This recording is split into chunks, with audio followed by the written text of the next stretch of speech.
Relying on freelancers and other third parties is a must when brokering in Fiverr.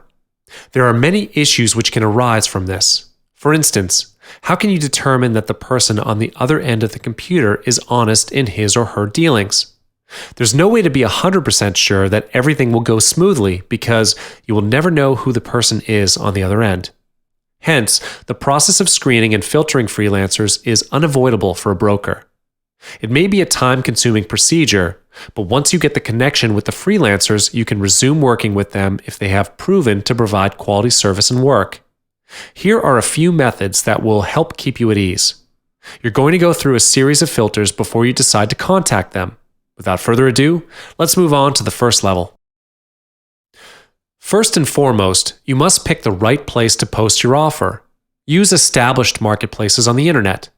The difference between non-established and established marketplaces is that established ones will keep only good quality freelancers. There is already a large pool of freelancers available in these established marketplaces. The following are a list of established marketplaces where you can find quality freelancers: Agent Solo, All Freelance Work, and Upwork.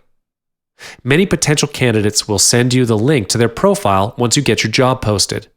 Read through the feedback they've gotten. Even though such information may not be able to show you exactly how reliable they are, but it does ease your work if you are hiring the freelancer for the first time.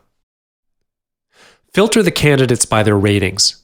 After you've posted the job in the marketplace, you'll get a bunch of responses from freelancers hoping to get the job. Contacting them one by one would be time-consuming. To solve this problem, filter them according to their ratings. This would also help you to decrease the number of candidates. In general, there are two types of rating systems, which are the 10-point rating system and the 5-star rating system. If the marketplace that you use is using the 10-point rating system, make sure the freelancers have at least 8 points and above. If they're using the 5-star rating system, look for freelancers with at least 4 stars and above. The rating system runs this way.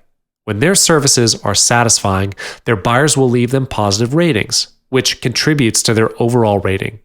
Thus, the higher the rating, the better the service they manage to provide. In this level, filter them out according to their ratings, then move on to the next step.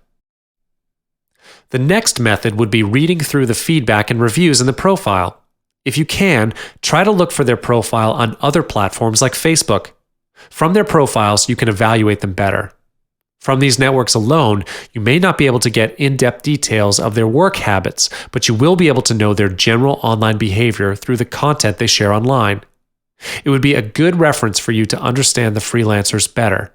However, if you're not up to looking up for their profile on other platforms, you can go to their profile in the marketplace. When you are on their profile page, scroll down to look for reviews and feedback from their former buyers. Read the reviews and feedback in their profile. It is acceptable to have a few negative reviews or feedback because there are always difficult clients that have requirements which are nearly impossible to fulfill. However, read through the comments and take note of it. Here's a side note for you. Like I mentioned, it is acceptable to have a few negative feedback, but make sure that there is at least 90% of positive feedback from the buyers. By this stage, you should be left with just a few candidates that you would like to start a conversation with. The rest can be the backup. Start a conversation with each of them, as you can evaluate their character throughout the conversation. First things first, you can evaluate them by how they reply to your request. For instance, you can assess someone in terms of how long they take to respond to your request. This way, you will know how fast they will get back to you when you contact them in the future. From the way they respond to your request, you will get to evaluate their professional working attitude in handling the work you pass to them. If needed, you may get their email address in case of any emergencies.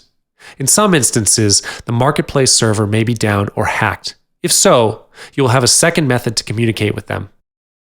Finally, ask for their portfolio as a reference to evaluate their work. This can be said to be an essential part.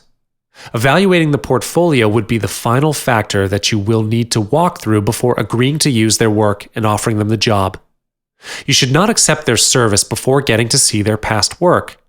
Regardless of anything else, the capability to provide quality work is the utmost important factor that you must put priority on when it comes to screening for freelancers. Whether they can perform well or not is not depending on the way they speak, but on their actions. Therefore, other than evaluating the way they handle work, you will need to evaluate the work from them. This is to ensure that you can provide the best service to your clients as well.